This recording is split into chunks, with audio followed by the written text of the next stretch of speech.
Eventually, I'll figure out how to get this setup working out so I can actually see the screen. But welcome, everyone! So first off, my apologies for being a little bit later than I was anticipating. We're supposed to start at one point at 10 o'clock. Are you ready? According to Fight TV thing right on YouTube. There it is. Basically stating right now that we were doing at 10 a.m. and it's like, let's start at 11 o'clock. And then now it's like, okay, fine, we'll start at noon. So we're starting at noon. Welcome, everyone. First off, welcome Smurfy Boy 92 to chat, Mr. Top Hat to chat. Smurfy Boy says, is Incredibles 2, is it in trouble for animated feature? And waited. Was it ever determined the frontrunner? I don't think so. In a very eclectic sort of year, it's going to be nominated. Oh, of course. I don't know whether it's early enough to say it's a guaranteed winner. No. Incredibles 2 and Wreck-It Ralph. Well, Ralph Breaks the Internet. Got the most nominations for the Annies. It's a safe lock for at least an Oscar nomination. Guaranteed on both of them, but the Annies means absolutely nothing. Nothing for the Oscar race. I'm going to have to look through the list of the 25. Grinch, Early Man, Hotel Transylvania 3, maybe, Incredibles 2, I Love Dogs, Ralph Breaks the Internet, Sergeant Stubby, whether that Sherlock Gnomes piss off. Mm-hmm. I honestly think Smallfoot's got a chance because of the bloody political anti-sort of Trump message that is hidden in that film. And considering all the good reviews that Spider-Man to the Spider-Verse is getting, I'd say that's your biggest threat. I can see that. Didn't it in New York already? Not sure. I know I saw it win something, so yeah, that sounds very likely. This is what we call a cold open, everyone. But I already had chat messages in here, so I wanted to attack them right away. So Smurfy Boy says the Globe nominations, are they this Thursday? Yeah. They are. Rip my sanity. Early hours in the morning because, West Coast doesn't know how any of this stuff works. Oh, I mean, it's possible we might be doing a Golden Globes nomination podcast, but stay tuned. It's the first time I mentioned it to you guys, but I mean, I'm mentioning it to everyone out here right now, but we don't know yet. We'll see. I work a lot. I literally have today and tomorrow off, and then I'm not off again until next Friday. Like, I see my face there. Something that I've noticed as well, which it'll be more when we get to it at the end of the month. Right. But I've just noticed that They Shall Not Grow Old, the Peter Jackson World War I film. Right. Not submitted for documentary. Interesting. So that means it'll win the documentary everywhere else. Wow. Yeah, Top Hat says 8 a.m. Eastern. Yeah, well, basically when I'm going to work is when it's going to happen. So I will be glued to my computer screen when this happens to find out what the Golden Globe nominations are going to be. Yeah, sorry, guys. It was a little bit late. Like, that's basically asking, like, when are they going to start? Probably in a half hour if I had to guess. And then Mr. Top Hat said, hooray, when I said starting now. So cold open is now over. Live from Popcast Network, it's an Oscar prediction show. Hello, everyone. My name is Owen. Joining me, as always, are my panel we have every single time we're going to do this little shindig where we try to predict the big 8 categories. And starting next month, for the 1 month only, we try to predict every single category of the 2019 Academy Awards. So technically speaking, I think if I've got this correctly, AJ, we should be doing this at the top of the month, and then we should be doing our December one at the bottom of the month. Right? That's probably not confused at this point. But Cool. Dynamite dropped in. So Bry Guy says, just got off work waiting for the bus. Well, thank you for joining us, Bry Guy. Hopefully you can catch the archive if you're not able to stick around with us for the next who knows how long. So joining me, as always, we have Ashley. Yep. wow, so much into that right there. It's like, wow, it's just like I actually feel like you care at this moment. I'm trying to. I've just realised I need to clear all the subtotals and totals off my Excel file so I can get ready for when the nominations come in on Thursday. When it's like, so I don't get fucking confused. Fair point. These are the totals from last year, damn it. And for the network, and only for award season, you have joining us live and live in color, if you will, straight from AJ. Yeah. AJ with a fella named Owen. Oh my gosh. Well, you went like straight out of AJ. I know. I had something I wanted to say, and then I got distracted because what happens. So the Annies came out yesterday, is what Bry Guy said. Yeah, we just had it mentioned to us that both Incredibles 2 and Ralph Breaks the Internet, still a terrible name, got the top accolades listed, at least when it comes to nominations. So yeah, like I mentioned, Bry Guy, if you weren't here when we started, we're probably going to be doing a Golden Globes podcast when the nominations come out on Thursday. Will not be at that time. There's no possible way to happen.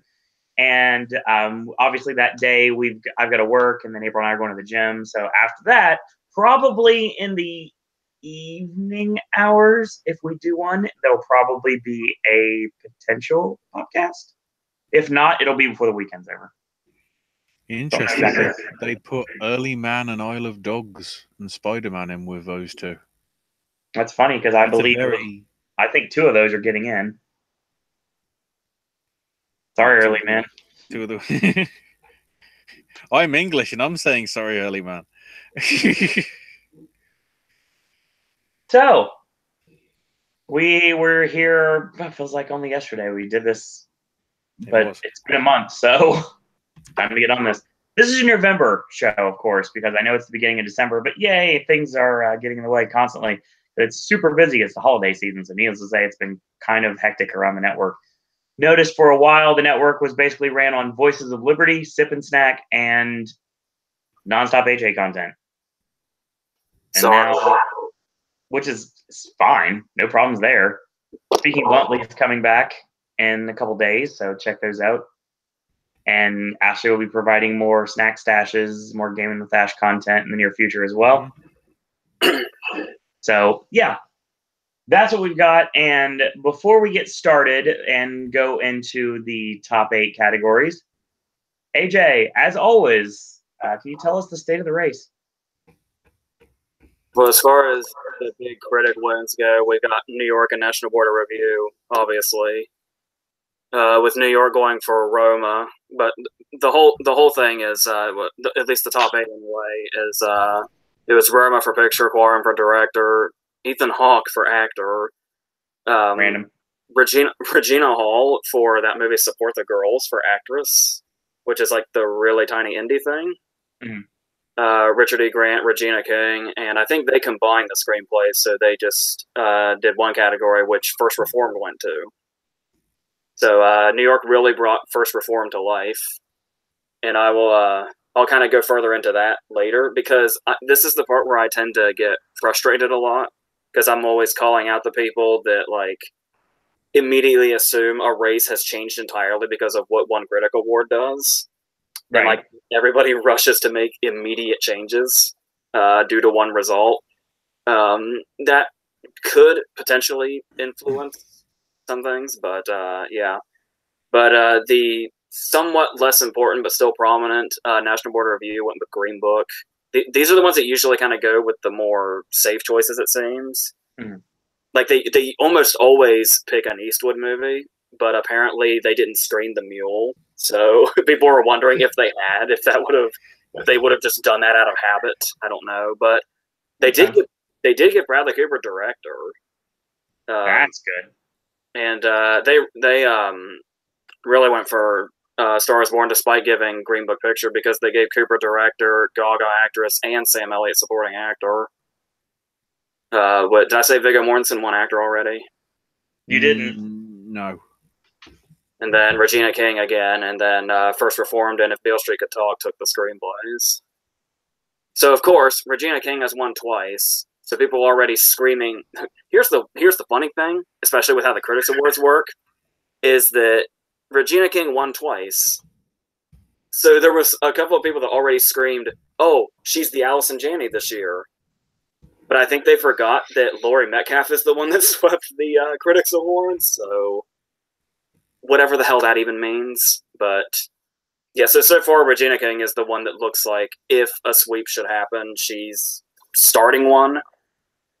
I don't know how the First Reformed and Screenplay thing is going to continue throughout, but yeah, so we'll see what happens with those. But they've also given, like, Washington, D.C., I think already did it, but it just, a lot of the Critics Awards, if you pay attention to them, more or less just come off as, like, them trying to predict the Oscars as opposed to doing their own thing. And that's, as far as, I think they also went with Roma, but it was a pretty, like, boring list, more or less, so we'll see what happens when the bigger stuff comes, but that's our start anyway. LA usually makes some interesting choices. I think they're sometime next month. From I think them or National Society. Those are the other two of the big critical awards. So we'll see if anything interesting happens there at least. Haven't we also got the AFI announcement today as well? I think so. Yeah, just double checking. Yeah, we have. Okay, so just looking. So the nominations for the Critics Awards get announced Monday. And then next Wednesday, the 12th, is when they announce the SAGs. I'm trying to see if there's any other ones. Not before the end of the year in terms of announcing nominations. We'll all be busy in the next week. For sure.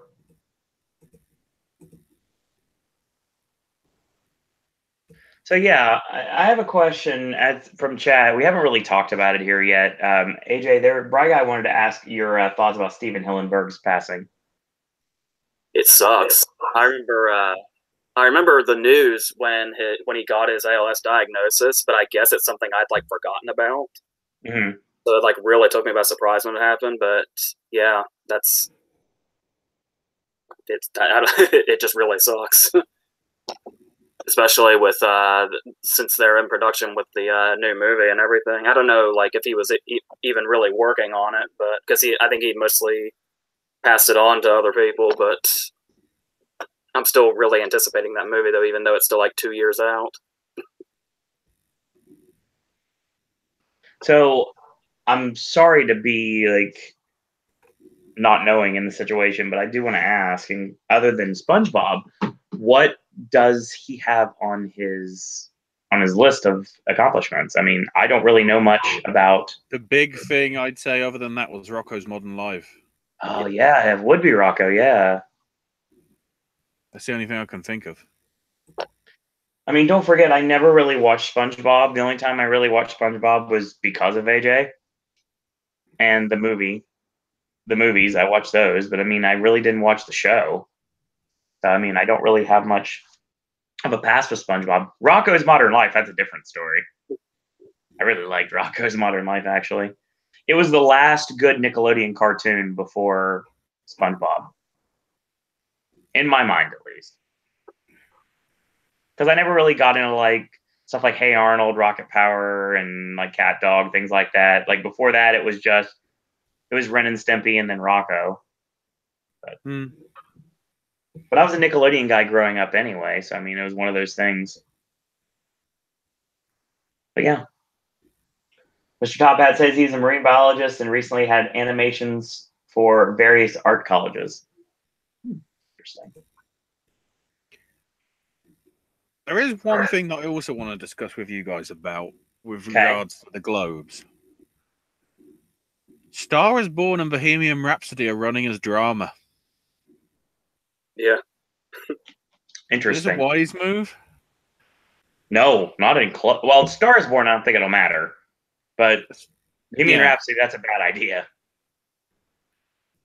Which I guess leaves it open for like less obvious films to get in comedy and musical. Crazy Rich Asians. Gonna happen. Yeah. Well, despite the fact China hates it. They also have a tendency to have like plenty of opportunities to put some really great comedy performances in that category, and they just go completely off the wall. And usually, Mary Poppins.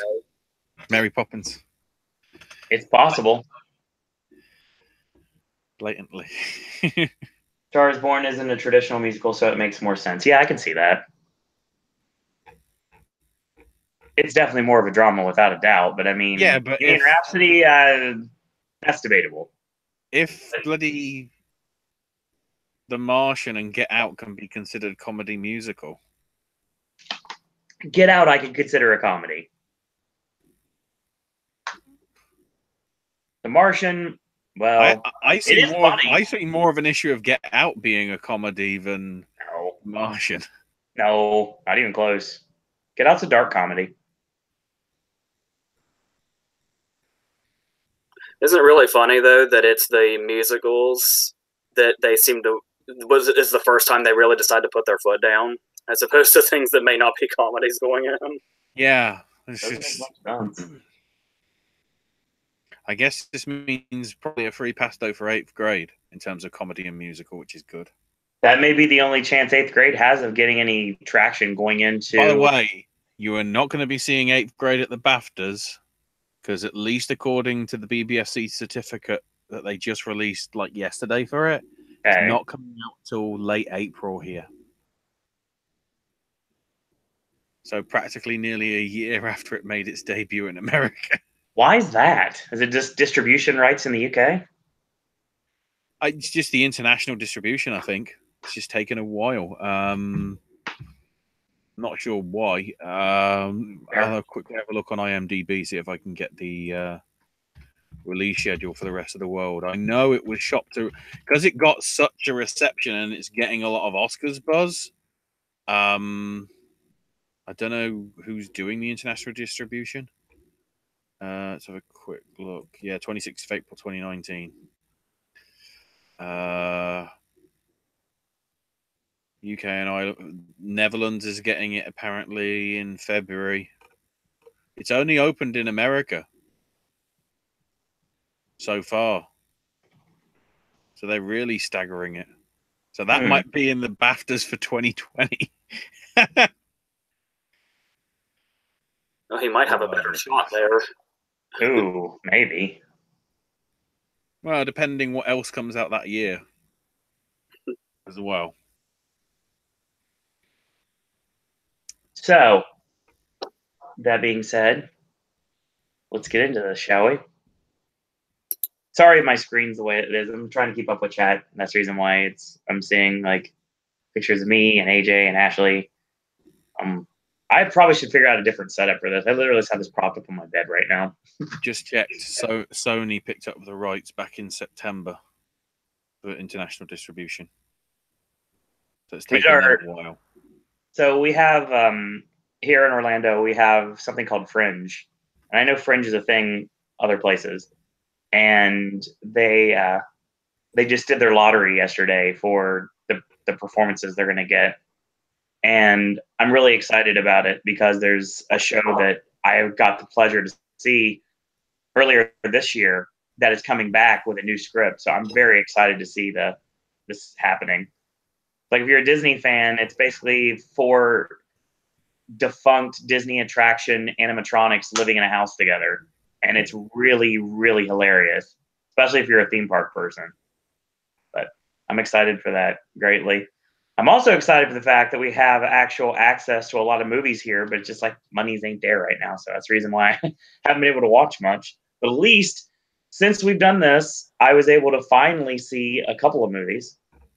I saw A Star is Born and Bohemian Rhapsody, so I finally have seen something from this year.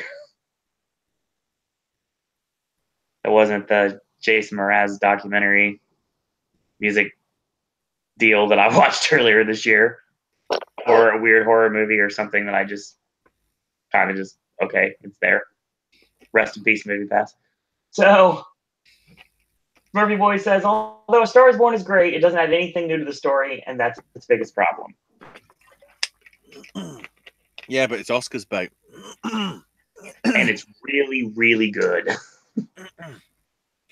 It's Oscars bait. It's going to get nominations. So is The Favorite. That's less Oscars bait, though. That's more we just like Yorgos. So we will get into the big 8 categories. We're going to start with the screenplays, and then we're going to move all the way up to Best Picture. So, AJ, Best Adapted Screenplay. Yeah, speaking of categories with A Star Is Born in it, Yep. I finally made one change in this category. I'd kind of held on to the same 5 for what feels like forever now, but I finally gave in and got rid of Beautiful Boy. Oh, okay. And the thing about this category is I went with something that I think Ashley's mentioned the past couple of times or so, but because there's like that one open slot, I almost feel like this could be like practically anything. Like they could go like as random as possible on this if they really want to. The first 2 that I toyed with were Paddington 2 and The Death of Stalin. Paddington 2, motherfuckers! But I ultimately went with something else. So I have Black Klansman, Can You Ever Forgive Me, If Beale Street Could Talk, Leave No Trace, and A Star Is Born. I think the only reason I've been not really looking at Leave No Trace here is because, even like I said, even though I think Ashley's mentioned it a couple of times, I don't think it ever occurred to me that it was adapted. Mm-hmm. So, but I probably would have gone with it sooner if I did know that. I really don't know why I was clinging to Beautiful Boy so much, but I'm not so much now. Which means that its chances will probably rise as soon as I do this. But so yeah, but I would really like to see them go. Like, as much as I like Leave No Trace, I would really like to see them just go totally and completely random. The Death of Stalin would probably be the best case scenario, but that's what I have. Okay. Ashley? Mine 5 stay unchanged. A Star Is Born, Beautiful Boy, Black Klansman, Leave No Trace, and Widows. Having seen Widows for a second time, I think this might be the one where I'm going down with the ship, but I think I might have to get off it by the end of the month. Maybe not. I mean, we'll see. I am really just hopeful that there is a space for Leave No Trace. It seems like some predictions and some stuff is going for a lot more stuff that's coming out more recently than they are with actually what the one I was deliberating in putting in maybe instead of Beautiful Boy was The Hate You Give, because of the posthumous it'd be obviously a posthumous nomination. And it's got a lot of acclaim. I mean, it's even showing again.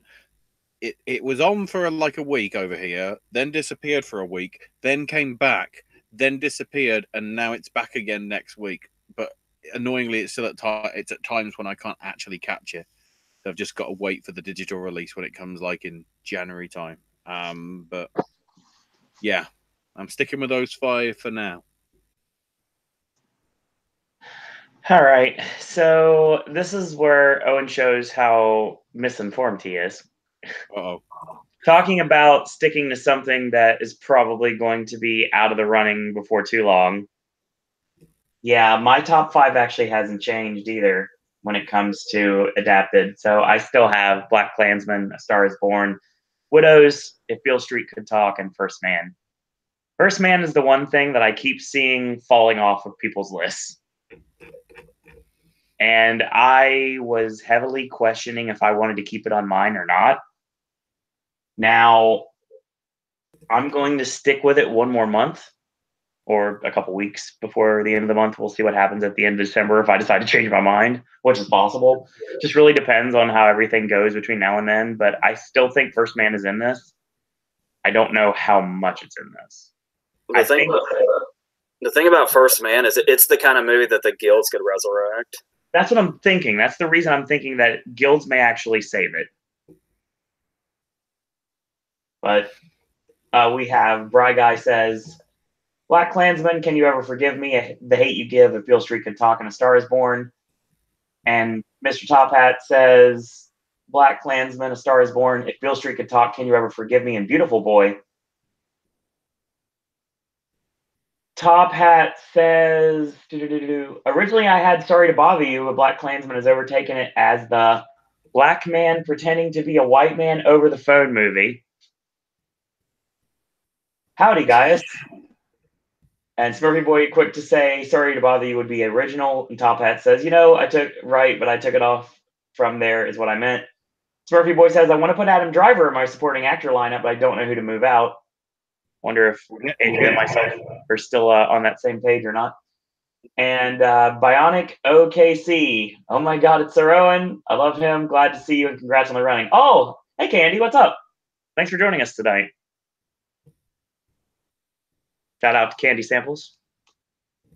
I toast you with my random water bottle filled with SodaStream, Dr. Pete.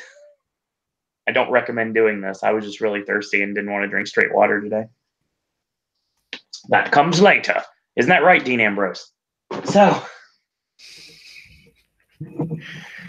comedy for two is still comedy. So yeah, I mean, I don't feel comfortable with First Man right now, but I think the guilds may help me out with this. If not, First Man might be the first to fall here. It's the only one I was not going to be completely comfortable with leaving in my lineup. Everything else I think is pretty much solidified. So we'll see what we have moving forward. AJ, best original screenplay. Well, I didn't change anything. And the thing about this is that, well, to refresh the memory, it's the favorite, First Reformed, Green Book, Roma, and Vice. Obviously, the battle here for me was between First Reformed and 8th Grade. And I think last time I was like, I don't know why I'm clinging to Paul Schrader, I just am. Well, obviously, First Reformed has gotten a really good boost over the last week, to the point that I'm honestly starting to, even question how much of a chance Bo Burnham even has here, because this feels like such a solidified vibe at this point. I'm happy enough if he gets nominated for a debut feature. I'd say if, I mean, I don't know. I'm sort of been questioning lately. I don't know, because what I've been seeing is obviously people are really all over Green Book, and it would be really dumb to not go with it in really any of the categories it's up for, especially since Mortensen and Marshall Ali are so prominent in the actor and supporting actor races. But I've noticed the sort of widespread response to Green Book isn't all that. It's almost like it'll probably play well to the Academy, but not many others. Sort of not to this extent by any means, but sort of we'll get to the issue that film might have hanging over it in a bit. I mean, when we get to Best Actor? Yep. Well, the comparison I was going to make, even though it's not this extreme at all, is the way the regular moviegoers these days react to Crash. Like how people nowadays just hate Crash. It almost seems like it's very far in the future, it's on its way to being that. But I can't say that for sure now, but that's just sort of the vibe I'm getting. And again, there were quite a few people that was like, what's this pretentious shape of water nonsense? And there was a sort of movement that wasn't really liking free billboards either. I guess the problem is the mainstream people want, like Black Panther and, to sweep the boards, or Mission Impossible Fallout, or, like the actual big blockbusters that take a lot of money.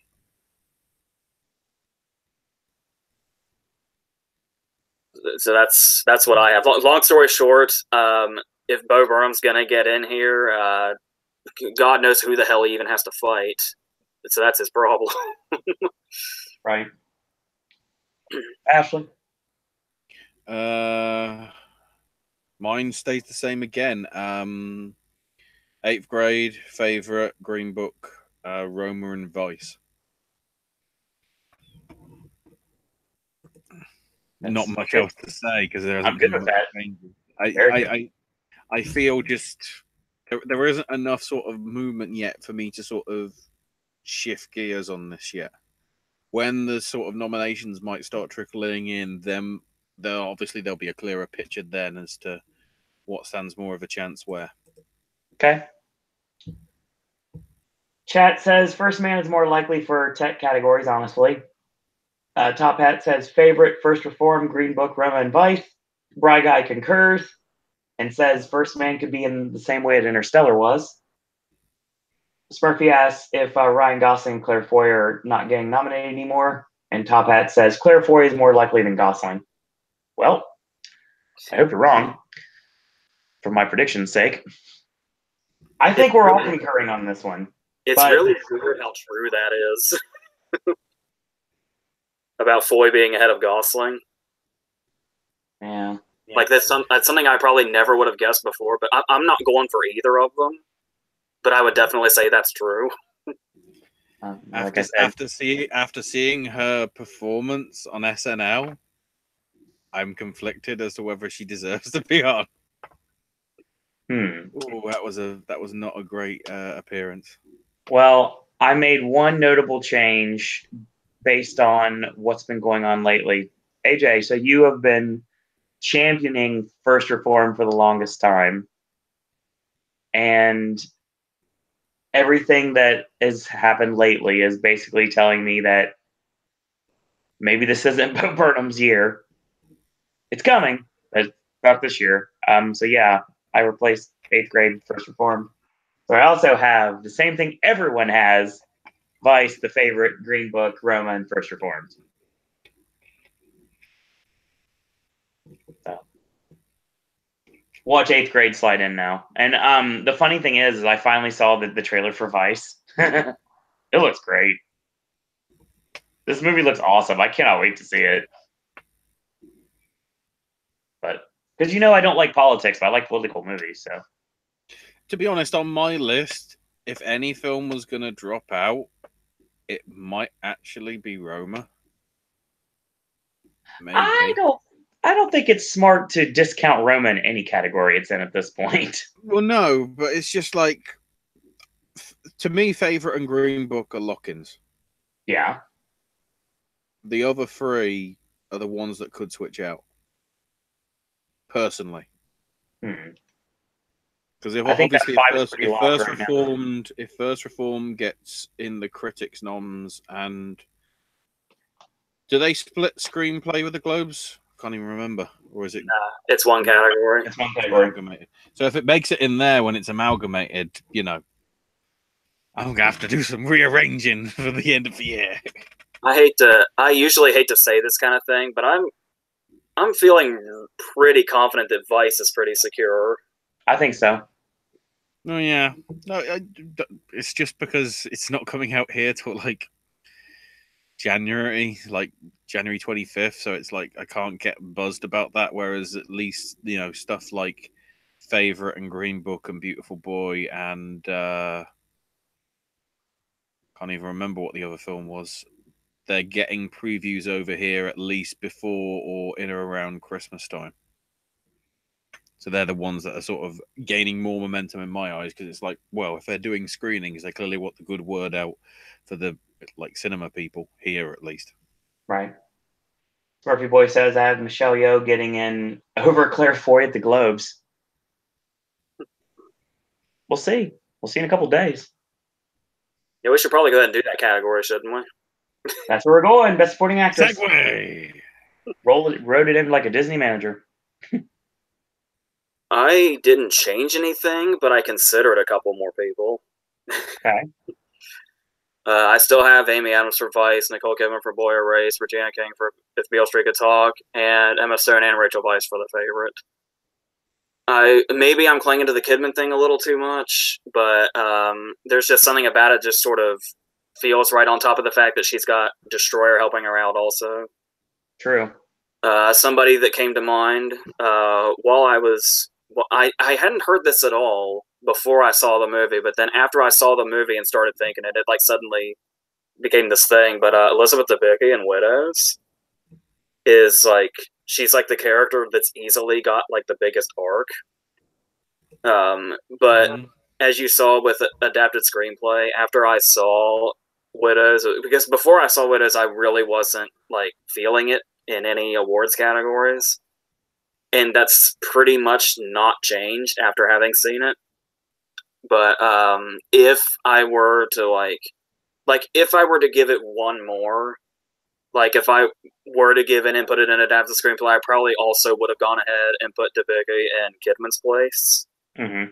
But just a movie like that with all of those options that I'm just not really feeling, it would probably be weird that the only thing I would give it is supporting actress a nomination there, and that just doesn't.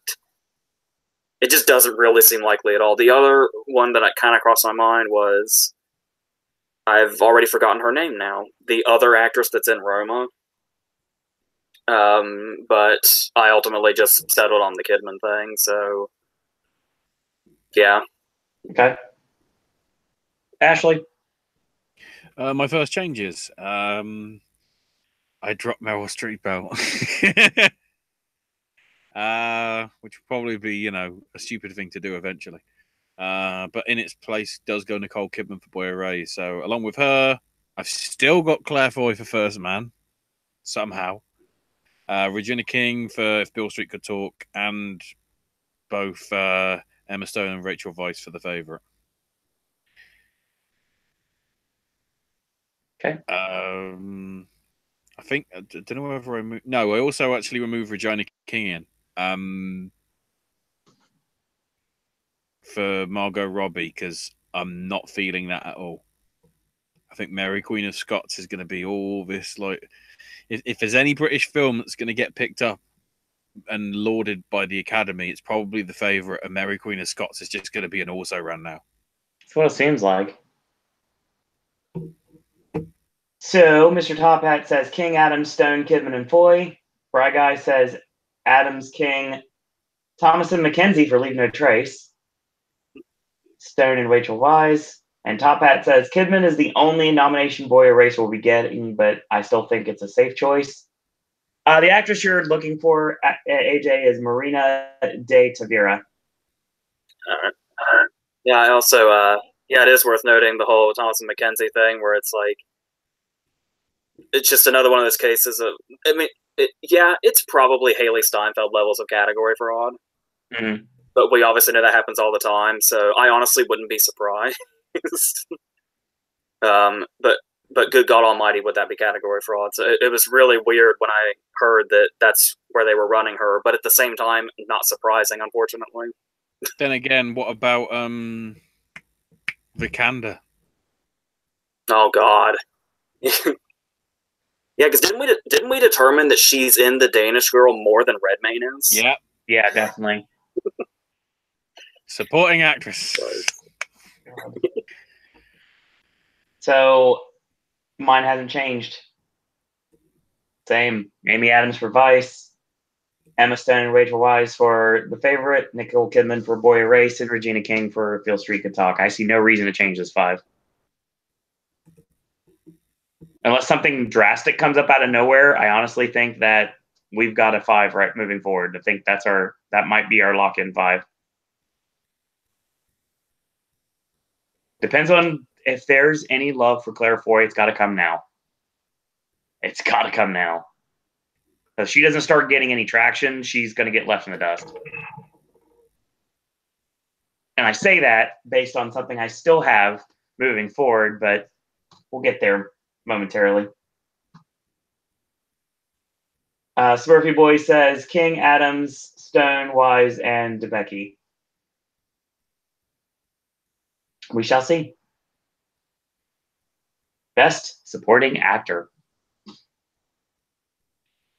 I'm a little nervous about this because I didn't change anything, and I haven't for quite some time. So it's getting to the point now to where it feels like it's too easy.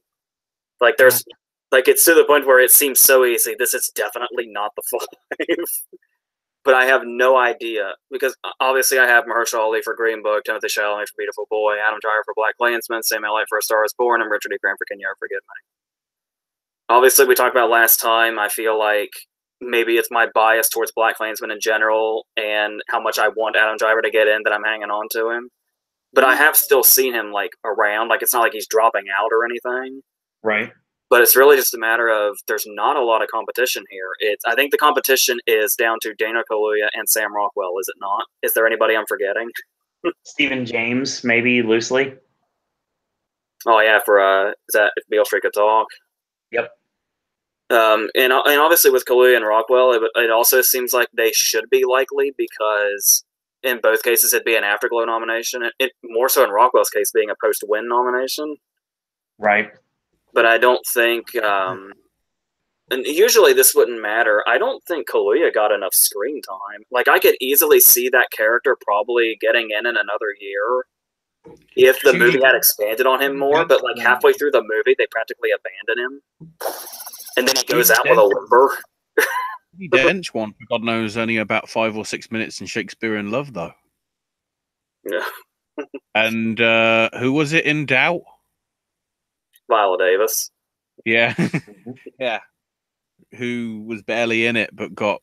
Did she win, or did she just nominate? I can't remember. Nominated. That was Penelope Cruz's year. Yeah. But there's been a few cases where there's been somebody that's only been sort of in for a very... not very minutes and actually, gone on to won the thing. I think my main issue with that with Kaluuya is just the fact that he's a character that you really wanted to see more of, and the movie just basically said, fuck you. There's too many characters in it. That's the problem. Realistically, it should be like the original TV series. It should be 6-hour-long episodes. Then again, if we're doing that with a new Ben Wheatley film, why can't we do that with everything? Oh, wait, they already did. It's called Fantastic Beasts. No. So, yeah, I'm nervous about these 5 because they seem too easy, but I just really don't see another way it could go, at least at the moment, unless something, like, really drastic happens. Or, like, when the big ones come in, like SAG or something, and Rockwell starts to, like, really take off. But until then, this is all I can really see.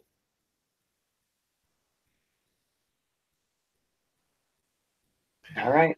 Unless there's somebody totally random, like what happened with Jonah Hill in The Wolf of Wall Street. Somebody could come out of nowhere like that, but I have no idea who that would be. All right. Ashley, what we got? Mine stick the same. So I've got Mahershala Ali for Green Book, Timothy Chalamet for Beautiful Boy, Sam Elliott for Star is Born, Richard E. Grant for Can You Ever Forgive Me, and Daniel Kaluuya for Widows.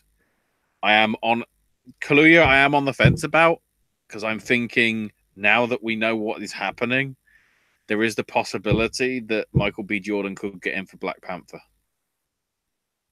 I think.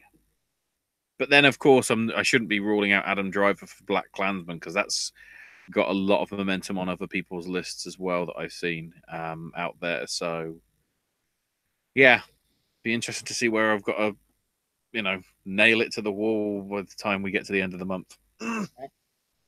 Top Hat says Chalamet, Elliott, Ali, Jordan, and Grant. Bry Guy says Ali, Driver, Elliott, Grant, and Jordan. Smurfy Boy says Ali, Chalamet, Rockwell, Grant, and Driver. Smurfy Boy says Stephen James is going leading now. Well, there goes his chances. Exactly.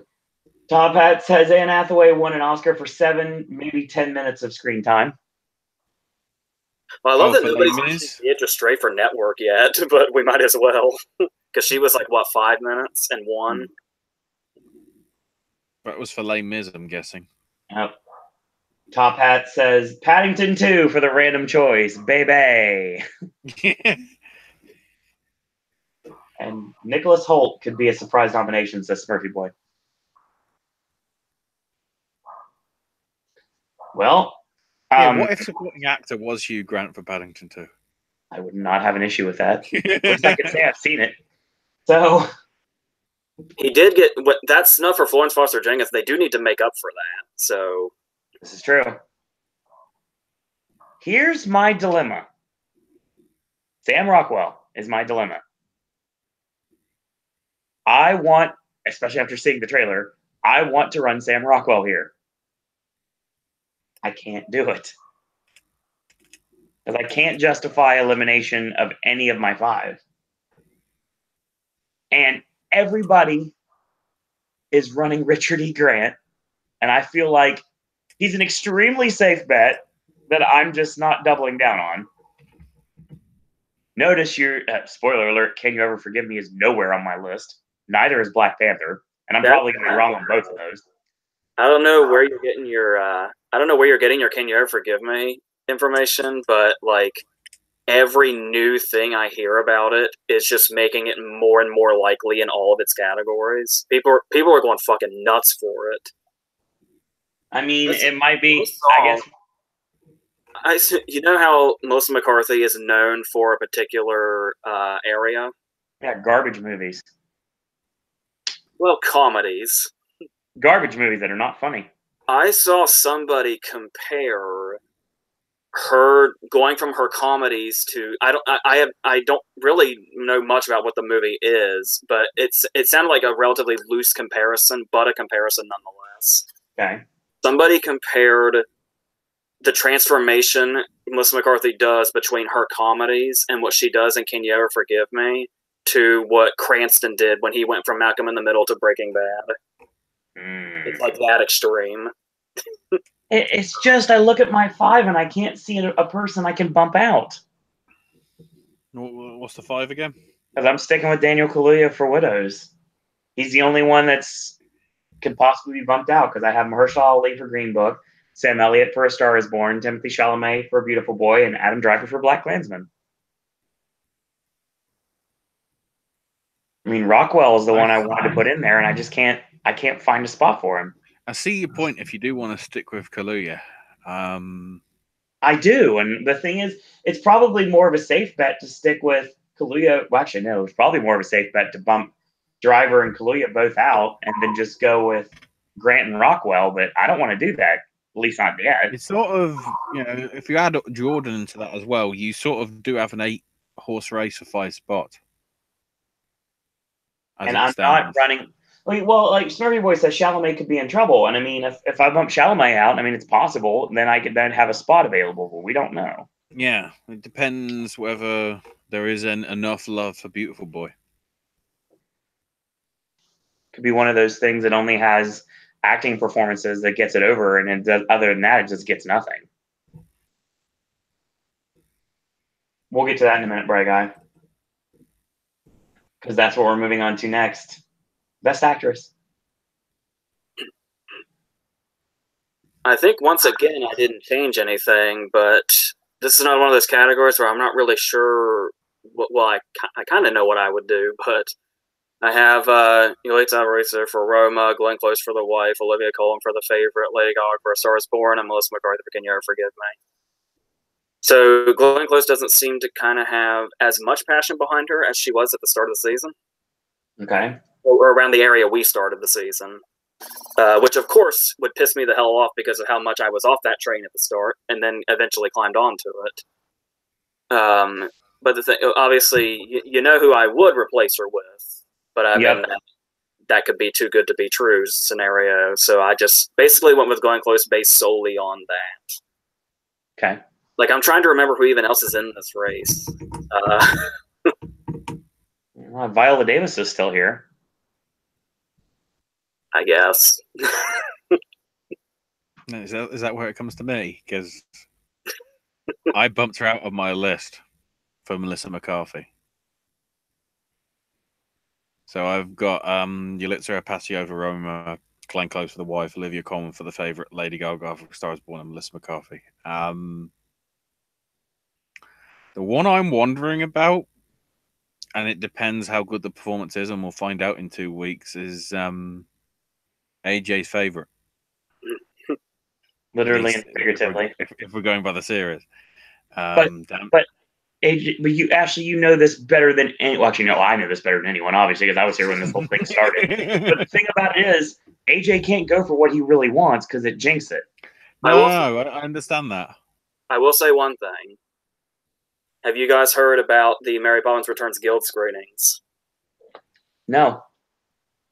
They are really, really overwhelmingly positive. The guilds are apparently going crazy for it. It's possible. See, that's how you do a Disney film at Christmas, Disney. Star Wars Episode 8. All right. Ashley? I did my 5. I Been a think long they're day. the same as AJ's, I think. Okay.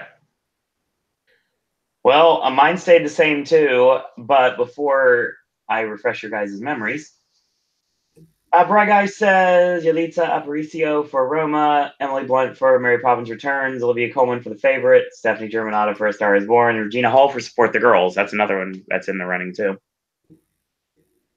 Coleman, Close, Davis, Gaga, McCarthy says Top Hat, but does think that McCarthy will get a Razzie nomination for the Life of the Party Happy Time Murders combo. Smurfy Boy says Glenn Close, Lady Gaga, Melissa McCarthy, Olivia Colman, Viola Davis. And Smurfy Boy says Toni Collette is gaining some steam. Yeah. Well, that's only because it didn't get Best Actress at Gotham. Yeah. But that's honestly more momentum than I thought she'd have.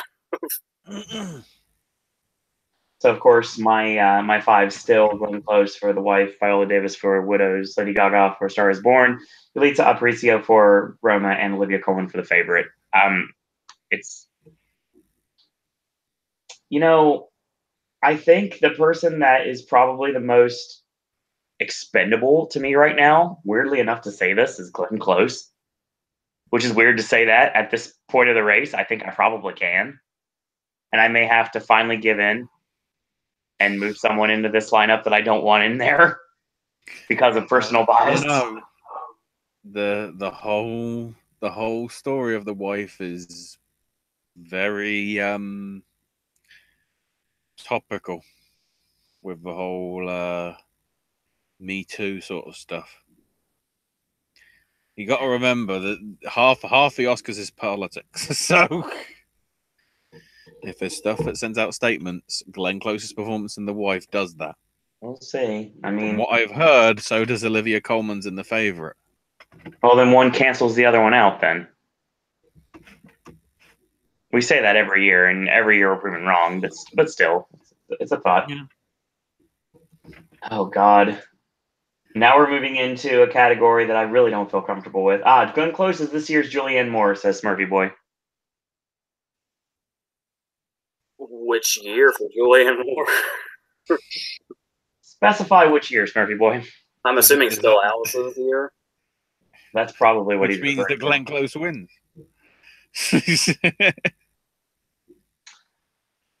Speaking of an award that anybody can win at this point, it seems like Best Actor. The damn Critics Awards.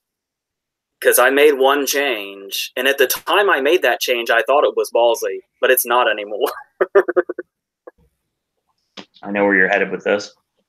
So I have Christian Bale for Vice, Bradley Cooper for A Star Is Born, Ethan Hawke for First Reformed, Viggo Mortensen for Green Book, and I'm sticking with Robert Redford for The Old Man and the Gun, which I will explain, but since Ashley already brought it up, we should probably talk about the Viggo Mortensen thing first. Oh, hang on. Hang on. What is he doing? I'm 100%. Oh, no. I'm 200%. First off, I don't even know what this is about because obviously I'm not following this as closely as everyone. So Viggo's a racist? Is that what you're saying? Okay, here's the thing that happened, but I'll explain why it's really a non-issue. He and Ollie were doing like a Q&A after a screening or something, and they were talking about just racism in general. Okay. And Viggo Mortensen thought it would be a good idea to just talk freely and say some of these racial slurs without censoring himself. And people got like really upset. He had like this really heartfelt apology that he gave to Ollie, and Ollie like forgave him and all that, but he said it still hurts even if coming from somebody as harmless as Viggo Mortensen in that regard. But at least from what I've seen, this was talked about for like one day. Like the day that it happened, it made news. And some articles tried to make it a controversy, but basically once Ali said, this didn't come from Mortensen, it came from Ali saying, yeah, he apologized, it's all fine now. I haven't heard about it since then.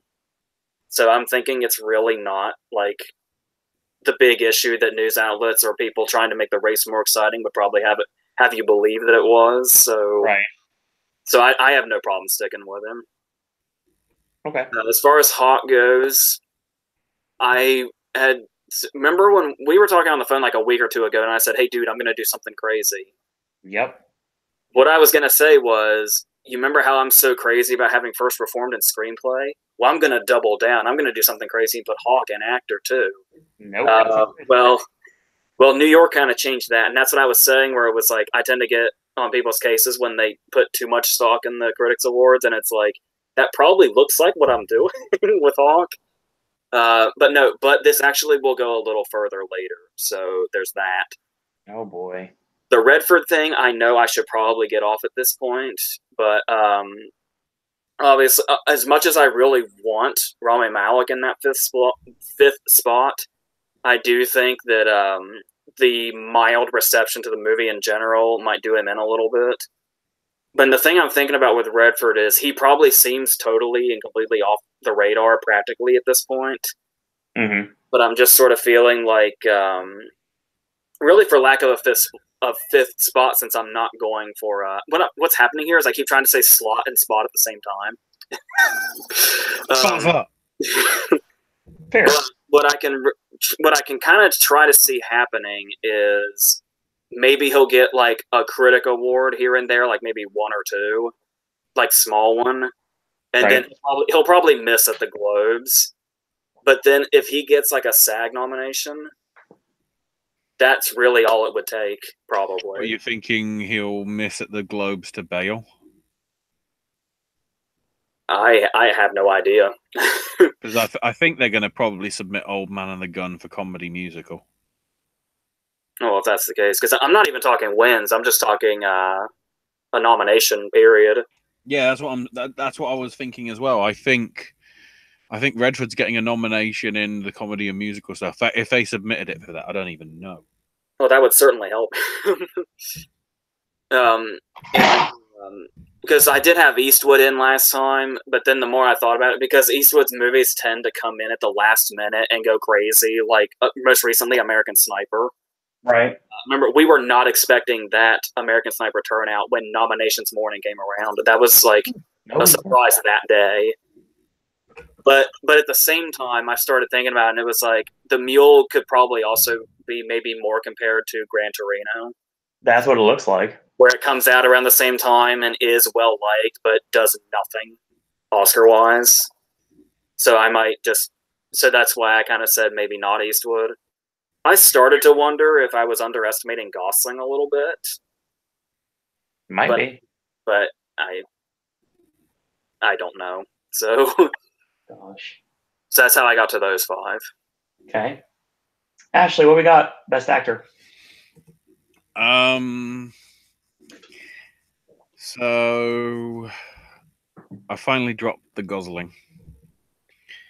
So my five as it stands are Steve Carell for Beautiful Boy, Bradley Cooper for A Star Is Born, Rami Malek for Bohemian Rhapsody, Viggo Mortensen for Green Book, and Christian Bale for Vice, just because he fucking saved Adam McKay's life.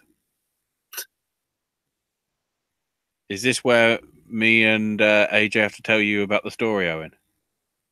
Well, kind of, because I don't have any idea what you're talking about. I wasn't aware it was true. Well, I don't know. It's been said in interviews, so who knows? Oh, boy. Bale obviously did his research in regards to Cheney's heart attack. Of course. And he was basically saying to Adam, it's not just, a squeezing of your... So it's not just a tightness of your chest. There could be sort of like stomach sort of, your stomach might feel weird, which is an even earlier sign. So Adam realized this at one point and checked himself in, and apparently they caught him just before he was about to have a major heart attack. Allegedly, the shot that you see of Dick Cheney's heart in the film is actually his heart, Adam McKay's heart. Supposedly. Huh. that was taken basically from when he went for his, emergency procedure and whatever.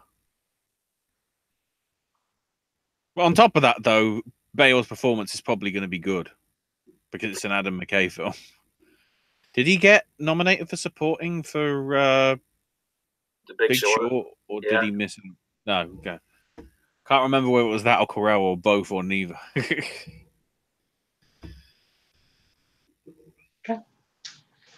So a Top Hat says Bale, Cooper, Hawk, Malik, and Mortensen. Bry Guy says Bale, Cooper, Eastwood, Hawk, and Mortensen. Smurfy Boy says Bale, Cooper, Hawk, Mortensen, Willem Dafoe. nice. And Bry Guy says, remember, Malik could be in the same veins like Denzel for Roman J. Israel Esquire. Well, that's true. Let's hope so. What, as in people wondering why it's there? I would say equating the reception of the movie itself with the performance. But at the same time, Rami Malek and Denzel are in two totally different places in regards to the industry, but I do get where that's coming from. So that being said, I haven't changed anything. Viggo Mortensen for Green Book, Ryan Gosling for First Man, Bradley Cooper for Star Is Born, Rami Malek for A Long Day, Bohemian Rhapsody, and Christian Bale for Vice. I don't see a reason to change Viggo, Malek, Cooper, or Bale. Gosling is the only one that I'm not sure about. It's seriously, it's just it. I don't have any other explanation. I just see that a lot of things keep popping up, and I mean, maybe I'm making a mistake putting so much stock in a First Man still, but like we mentioned earlier, maybe the guilds will get it back into this race. We'll see. So we will move forward into another very interesting race right now. That's Best Director. This is where I may be getting a bit overzealous. But there's plenty of ways to go with this. But it's usually we tend to stick to the whole we're trying to be right thing, but it's like where's the fun in it if we don't at least do at least something a little crazy. So I thought I would go in that direction. I have Bradley Cooper for A Star Is Born, Alfonso Cuarón for Roma, Yorgos Lanthimos for The Favorite, Spike Lee for Black Klansman, and Paul Schrader for First Reformed. I took Chazelle out at the very last second, and I've been thinking this, but I haven't really said it. I'm probably really underestimating Barry Jenkins too. I kind of just keep forgetting he's there. And McKay is probably a good shot too. But the crazy thing about going with Schrader is I would only go for it probably in one way, which kind of takes us into the other category. Of course.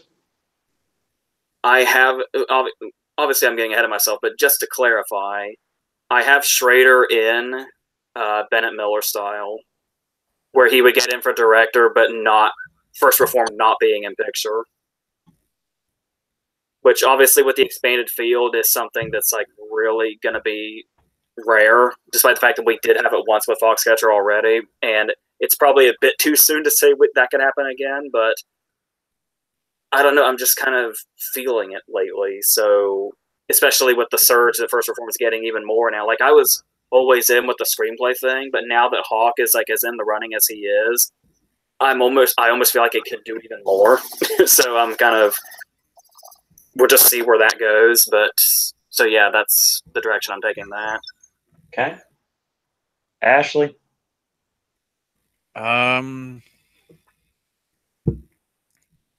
I have Bradley Cooper for A Star Is Born, Alfonso Cuarón for Roma, Barry Jenkins for If Beale Street Could Talk, Yorgos Lanthimos for The Favorite, and Steve McQueen for Widows.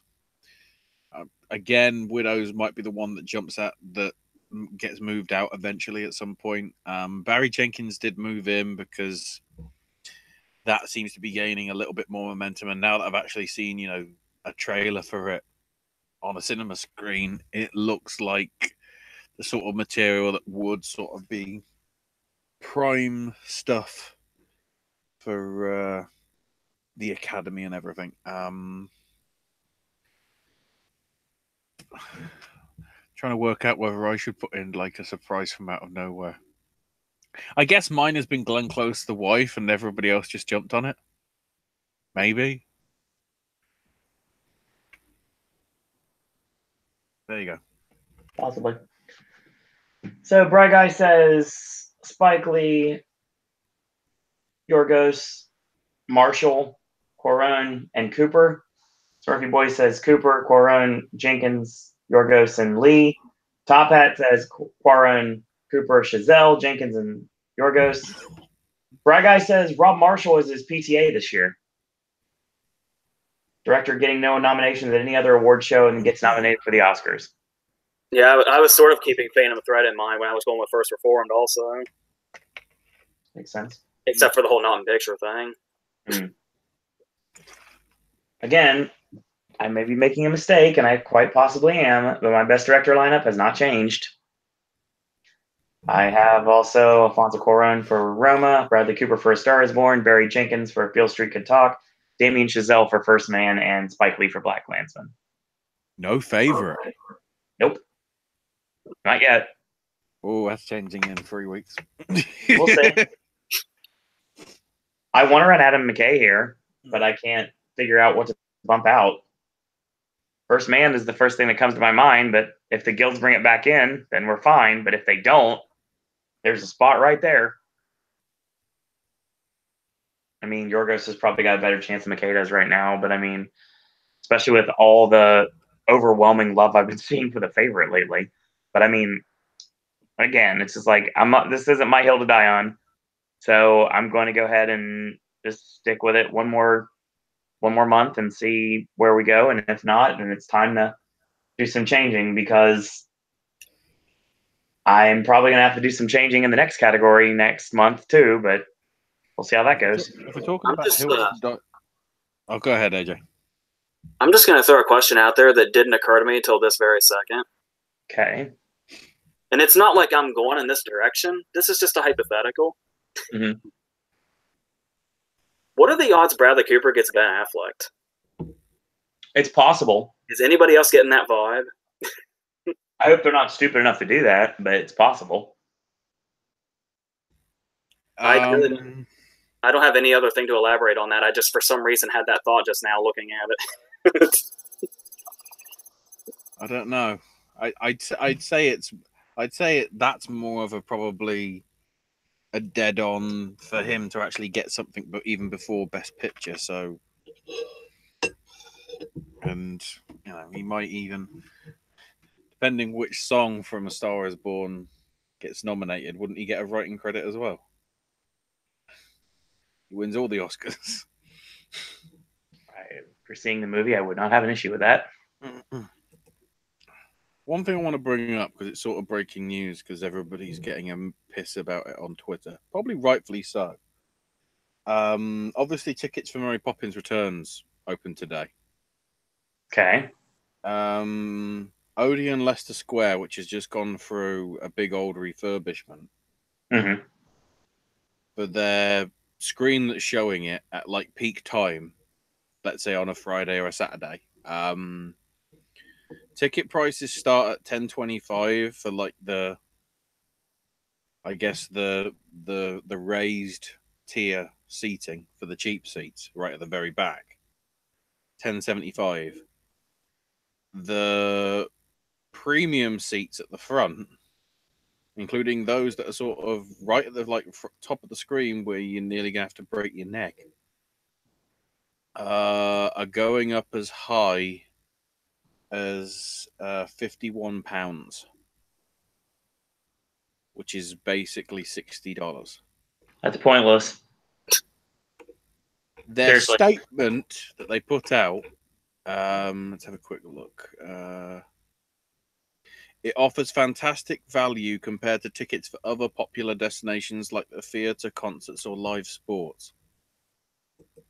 They're completely different bloody things, Odeon. Like, actually, just... It doesn't make any sense. anybody that's ever been to a movie theater knows full well that the first several rows, it's just you're asking for it. That's the thing I don't get as well. It's not a good experience. For the Odeon Leicester Square, the premium seats are right at the very front.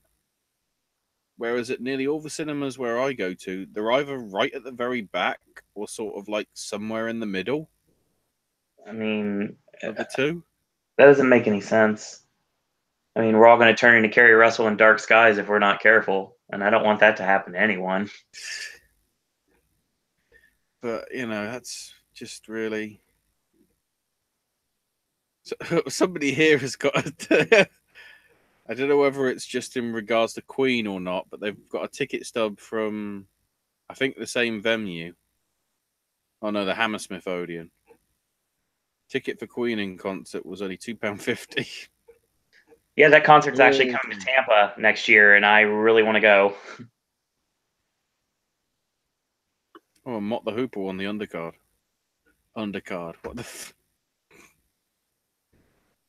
It's still reverting back to yesterday's podcast, which was many hours ago. Yeah. 12 hours ago, to be specific. Spot slot. So now we get to the 9. Yeah. Speaking of things I'm really not comfortable going with, let's go to Best Picture. Well, the only reason that I decided to do the Bennett Miller route with predicting Schrader and director is because I couldn't really bring myself to change anything to put First Reformed in.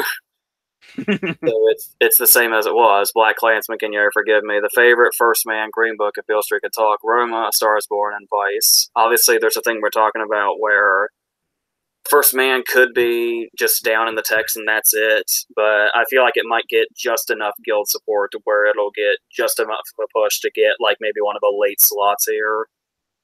I know a lot of people have it like relatively high or high enough at least to put Jenkins in also, but I'm not like betting on this or anything, but if Beale Street Could Talk were to underwhelm, it wouldn't surprise me. So there probably are slots here, but these are just, I can't bring myself to stray from these 9 just yet. So I'm just going to stick with them. Yeah. Ashley? I have made an adjustment. I've actually dropped out First Man, I think. Then again, I still have Widows in there, which could, possibly switch out. So my 9 are A Star Is Born, Beautiful Boy, Black Panther, Black Klansman, The Favorite, Green Book, If Beale Street Could Talk, Leave No Trace. I guess I'm sticking with that one as well, and Widows. If Beale Street gets moved in because the buzz and sort of the awards and everything that's been getting so far. Vice is easily one that could substitute him for, as it probably stands for me, Beautiful. I'd say the weakest of those 9 is probably Beautiful Boy, Leave No Trace, and Widows. The others I feel confident enough about, especially Black Panther, because you've always got to have, since the rule changes and everything, there's always one sort of mainstream film. Obviously last year I'd say it was Get Out, and then we've had Inception and Mad Max in various points over the last decade. So yeah, those are my 9. So Brian Guy says Black Klansman, Black Panther, The Favorite, Green Book, If Beale Street Could Talk, Mary Poppins Returns, Roma, A Star Is Born, and Vice. And his backup is Can You Ever Forgive Me? Smurfy Boy says A Star Is Born, Black Panther, Black Klansman, The Favorite, If Beale Street Could Talk, Green Book, Roma, and Vice. Brian Guy states, with Ashley saying The Favorite is not Oscar bait, right now I'm predicting the other categories, and I have The Favorite with 10 nominations tied with The Star Is Born. I said The Favorite is pure Oscar bait because it's a Yorgos Lanthimos film. Keep in mind, the British Independent Film Awards, it got 10 wins. One of which it was gonna get win because Rachel Weisz and Emma Stone were nominated for The Favorite.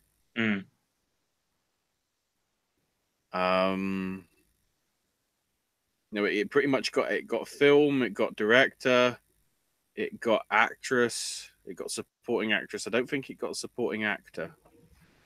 Did it really have much competition? Let me have a quick look at the full list. Save me gold derby. So in Best Picture, it was up against American Animals, Beast, Disobedience, and You Were Never Really Here.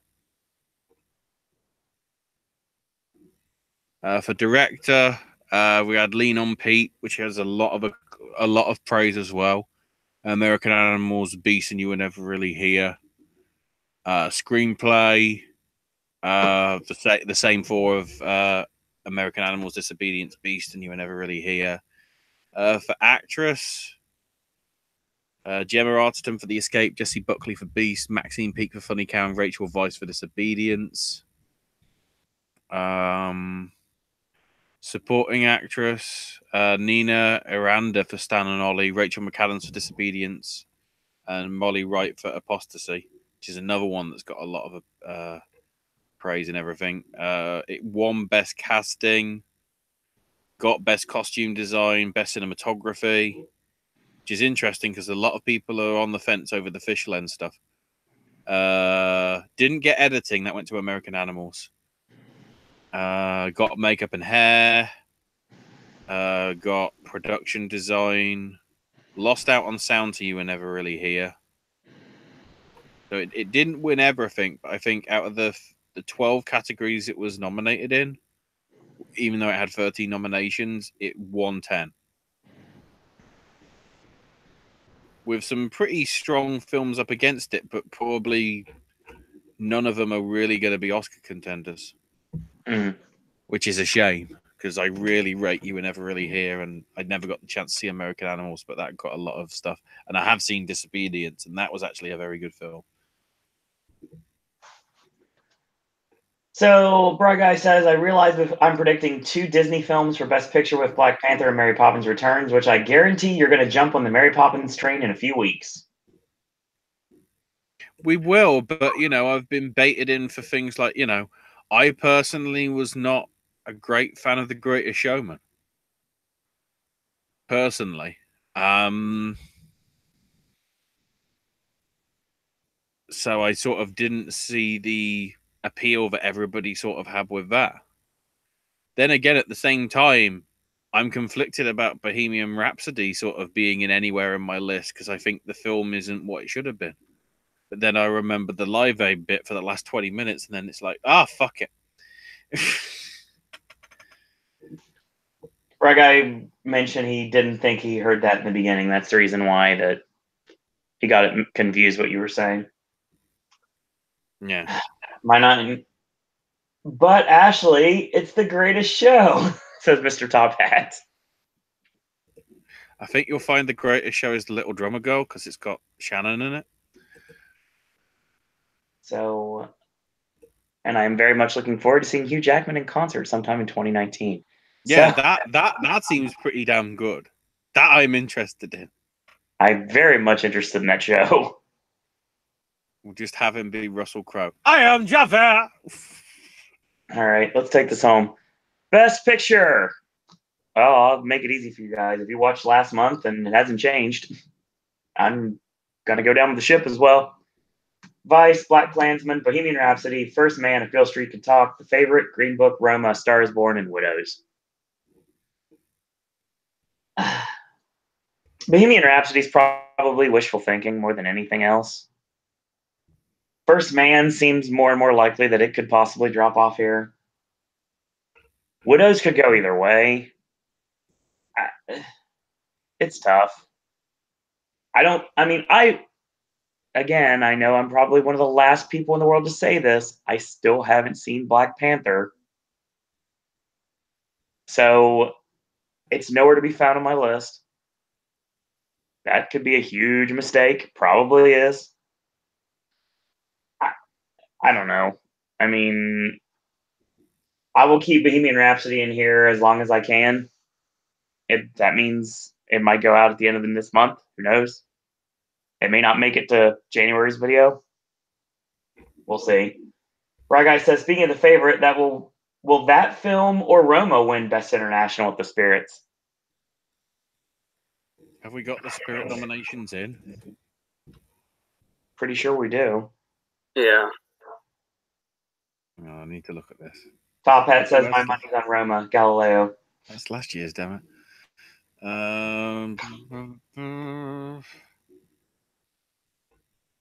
Brian Guy, you are a Popcast Network historian. Send us a link to the Spirit Do in not- Arms. Also, considering the buzz behind that with Cannes, don't rule out Shoplifters either. That's got a possibility as well. To be honest, I'd say the favourite is probably the favourite because I think that's one of the one. Because remember, the advantage that the favourite has is it's got because it's a period thing. It could do a lot in the text. Very true. With costume and makeup and hair, and then the cinematography and the editing and the sound, the two sound categories and all that. Not so much on special effects. That's probably going to Avengers, but you know. So I think on that note, that's our show. Mm-hmm. So we'll be back potentially before this week is over with a Golden Globes prediction wrap up. That's not a guarantee. It's just a possibility. We'll be doing our predictions starting soon for the Oscars predecessors. So talk about the Globes, talk about the BAFTAs. We're talking about the guilds. When they come out, we'll be doing podcasts based on those, just like we did last year. Yeah, how are we going to do the Globe stuff? Because, like, when we're doing the final picks for the Oscars, it's basically going to be the week before the Globes. So we're just going to do two, like, one after the other. We will discuss this later. No worries. Mm-hmm. Top Hat says, good show, everyone. In fact, I'd say it was the greatest. Can't be the greatest show. Sam Smith isn't singing. Oh, dear God. James Corden isn't hosting. Oh, thank God for that. Well, actually, come to think of it, they haven't announced who's hosting the Oscars yet. No, they haven't. And I got brought up on a message board the other day, and I was like, who's going to host the Oscars? I swear it's going to be bloody Corden. God damn it. It's okay, Braga. No worries. So we'll predict the spirits later on down the line, too. That's your video for today. That's your podcast for this afternoon. And once again, I want to thank everyone for joining us tonight, whether live or in archive. Ashley, where can we find you on social media? I'm on Twitter at Ash is my name UK. AJ cannot be found on social networks, but if you do want to leave a comment, you're more than welcome to put one underneath this video or another video. And what do you say, Ashley? Oh, I really on my news app on my thing. Hugh Jackman wants to do Greatest Showman 2. I'm trying to work out why. I guess he was on to hype up the Front Runner, which I think is coming out over here in a couple of weeks. But yeah, well, the fact that they're even releasing an album of bloody people covering the songs from Greatest Showman clearly shows that it's a marketing machine. It's already good. I liked it. I'm a tad bit biased towards the Greatest Showman. AJ knows. So, not for that reason. The thing is, that's going to be your show for the day. And AJ will be back this weekend with more Speaking Bluntly, more AJ's movie reviews, and more verses. So that's going to be coming your way and leading us into Mary Poppins Returns, which review is going to be coming up in a couple weeks. So stay tuned. Are we getting Sorry to Bother You soon, AJ? I saw it like last month, but the main reason I didn't review it was because the story turn had been revealed to me prior. Ah. And I felt like any strength of anything, I would have to say, number one, probably wouldn't be there, but also it's one of those cases, and I've run into this before, but it was a really strict case of what can I really say that people haven't already said about it or haven't already had that reaction to. Because if I didn't know what was happening, when I went in. I probably could have made a whole review of holy fucking shit, what the hell? I had no idea that was going to happen. So hopefully I will start watching movies soon. Fingers crossed for that one. We'll see. Right Guy says the easiest way to get with AJ is if he's live on the channel. That's true. Yes. That's the best way if you want to talk to AJ. Live chat. And we do the Golden Globes live, maybe, and it's applause, please, applause. God, we're back to those podcasts again. It's funny because the day of the Oscars, April and I are actually running the Princess Half Marathon at Disney. So that's going to be a very interesting day for me. Somebody's going to be exhausted by the evening. Accurate. It'll just be raw. It'll be raw Soda Stream syrup. I will take that. Fingers crossed. So that's going to be your show. Follow me on Twitter if you'd like, at Row Disney. Follow the network at Popcast Network. Check out our Facebook fan page, which I swear eventually I will update, at Popcast Network on Facebook. And as always, in a world, wow, long day.